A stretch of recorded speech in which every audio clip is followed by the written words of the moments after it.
Bibliophiles of the internet, my name's Adriana, and today I'm here to bring you my March wrap-up. March, of course, was Women's History Month, so I did my best to read books by or about women, especially women of color, so let's just get into this. First, I did a buddy read with my homegirl Penelope from Penelope's Picks, and together we read The Girl from Everywhere by Heidi Heilig. This is YA historical fantasy about Nyx, who lives aboard a pirate ship captained by her father's slate. As long as he has a map for it, he can steer the ship into any time, any place, real or imagined, across centuries. But Nyx's father is also an opium addict, and he's toxically obsessed with finding the map to 1868 Honolulu so that he can reunite with Nyx's mother before she dies in childbirth. The question is, what's going to happen to Nyx if Slate succeeds, and does he even care enough to consider that consequence? Some cool things to highlight first off are that Nyx is biracial. She's Chinese and Hawaiian, and we get to see how both of these cultures influence her understanding of herself. I also believe that element is own voices. And her love interest, Kashmir, is a charming Persian thief, both really great elements. What I enjoyed most about this story is the tension we see in this father-daughter relationship, which has so much baggage that we can absolutely call it toxic. Slate is dealing with addiction, depression, and I think he's definitely coded as bipolar because his moods and his energy shift violently at a moment's notice. And Nyx is caught in this really difficult place where her father needs her help in obtaining this map and navigating to 1868 Hawaii, but at the same time, what waits for her on the other side is just a huge question mark. So you see how she wants to save herself, she wants to escape, but you also understand on a very personal level how she would want so badly for her dad to obtain happiness after all these years and what it means to be a part of that. Ultimately, the story is about people wanting to be chosen. It's about how when you spread yourself too thin, you're not giving all of yourself to the people who matter most, and choosing to be there for someone every day matters more than anything else. What held me back from loving this book was its structure and its execution. I think way more often than not, we as readers were left to grapple with a sloppy setup. There's a lot of intrigue, thieving, and heists that happen in the story which require planning, and I didn't feel like foreshadowing or even letting us into the characters' forethought was used effectively enough.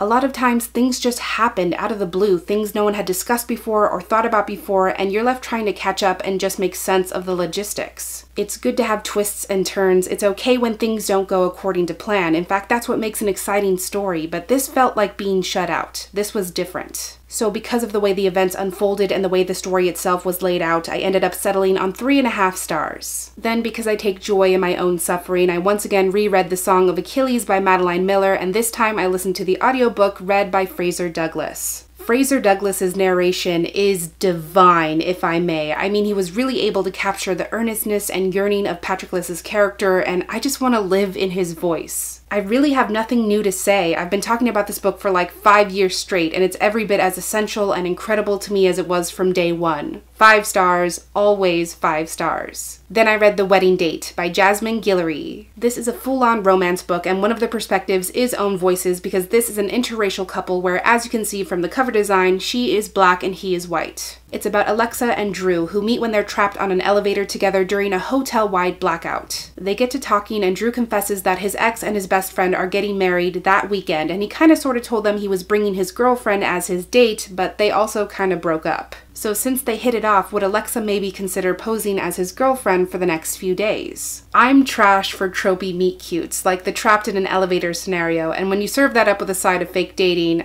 I'm just weak. Firstly, Alexa and Drew have all kinds of chemistry. All their interactions are cute, they have substance, and when they get down to business, it's naughty, it's steamy, it's sexy, and I fully approve. But I think this book also does really exciting things for the genre because these two characters are independent, autonomous, they know exactly who they are, what they care about, and they both have their own fulfilling lives and careers outside of their relationship. I think their interaction and their involvement with each other is very healthy because they do a good job of prioritizing their lives and their work while also balancing their romantic relationship, which is actually long distance. And because they're an interracial couple, they do run into moments where one or the other is uncomfortable, or moments when they have to confront things they'd never considered before, especially Drew, who is having to confront and acknowledge his own privilege in this relationship. But they're also incredibly supportive of each other, especially when it counts. There were these great moments when they're both having crises at work and they realize, wait, I'm not here to give this person counsel or advice. They know the ins and outs of their field better than I ever will. All I can do is remind them that I'm here as support. But most importantly, the real MVP, Carlos, my Latinx supporting hero, is getting his own book in the fall, and I cannot wait for that. This was really fantastic and it made me so excited to read every time I picked it up. I gave it 4 stars. Then I listened to The Poet X by Elizabeth Acevedo, read by the author herself. This is incredible Voices Latinx YA fiction, and I actually just uploaded a 5 reasons to read video in which I advocate the crap out of this phenomenal, necessary, powerful book. So definitely go check out that video, which I will link down below, and then please go out and pick this one up.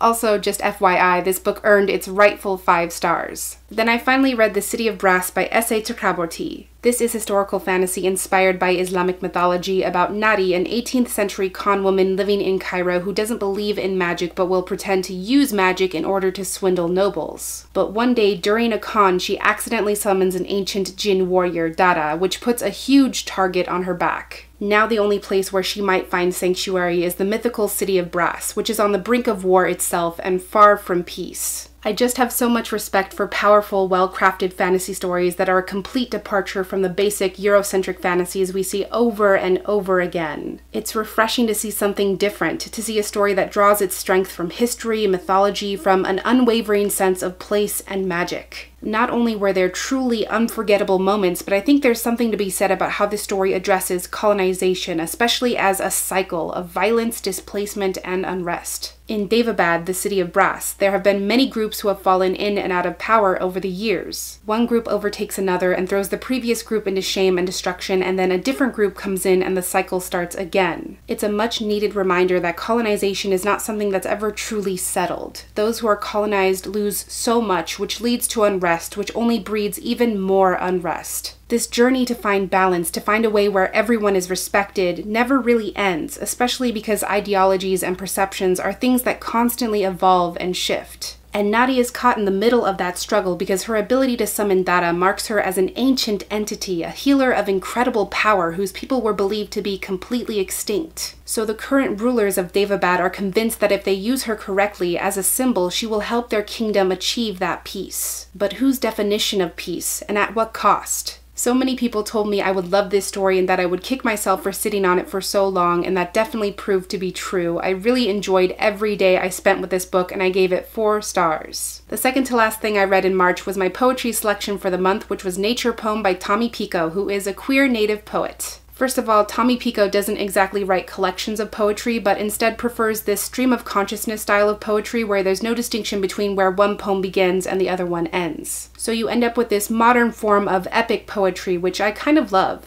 So this poem is all about how Native people are stereotyped as having this profound spiritual connection with nature, almost a romanticized connection with nature, and at the beginning the speaker is very resistant to that. They don't want to be that stereotypical Native person waxing poetic about finding meaning in nature, so the speaker kind of goes in a different direction and ends up writing about human nature, the nature of love, the nature of identity, the nature of queerness in the new age. I really dug that stream of consciousness effect. There's no filter in this poem. It's very close, very modern, very relevant. Tommy Pico is hilarious. He keeps it real. He's clever as hell, and he mashes these seemingly unrelated ideas together in really exciting ways. I sat down to read just the first few pages of this, and I ended up reading the entire thing, which I think says everything you need to know. So I gave Nature Poem 4.5 stars. And finally, I finished out the month on a positive note with American Panda by Gloria Chow. This is Own Voices YA about a Taiwanese-American teenager named May who is 17 years old and a freshman at MIT, where her parents hope she will become a doctor and find success. The thing is, she's extremely germophobic. She has no love for the medical field. She'd rather pursue dance, and to make things worse, she might just be falling for this really cool Japanese-American guy named Darren, which is a huge cultural taboo. I love everything this book is. I love its purpose. It says that it's okay to be different, that it's cool if you're not wholly one thing or another, as long as you know what you care about. Everyone deserves to be accepted, respected, and loved, and the fact is that it's easier said than done. This story explores the logistics of what pursuing your own happiness and self-worth actually looks like, because things will go wrong in the process. And at the same time, you get to see the flip side of a culture that's often demonized in Western media. You see how honesty or bluntness is often interpreted as rudeness, or how parents from non-Western cultures express their concern or their affection in ways that are different, but not necessarily inappropriate. For example, May's parents do want to push her to become a doctor, but it's actually because her mom wants her to be able to make her own money so that her future Taiwanese husband will never be able to hold her hostage or make her feel trapped. So May's in this really interesting position where she's living on her own now, she's making her own choices, but she also doesn't want to completely sever her connection with her parents. She doesn't want to find herself at the cost of disrespecting those she loves. She's able to see that her parents are caught between honoring traditions and ideas that made sense for them a generation before, while also trying to understand the way the world works now. And at the same time, for May, there's no handbook for how to break away from your parents' beliefs without setting off a shitstorm, so everyone involved is really trying to break new ground. It was a really fun, romantic, heartwarming story. My only note is that the story doesn't really do a great job of marking how time passes. So sometimes things are happening suddenly and you're like, wait, where are we? How did we get here? How much time has passed in the span of that page break? So because of those little technical things, I settled on giving this one 4 stars. So those are all the books I read in the month of March. As always, if you've read any of these incredible titles yourself, feel free to stop by the comments and let me know your thoughts. But that is everything I had for this wrap up today. Thank you so much for watching this video. I really hope that you enjoyed it, and I'll catch you on the flip side of the page.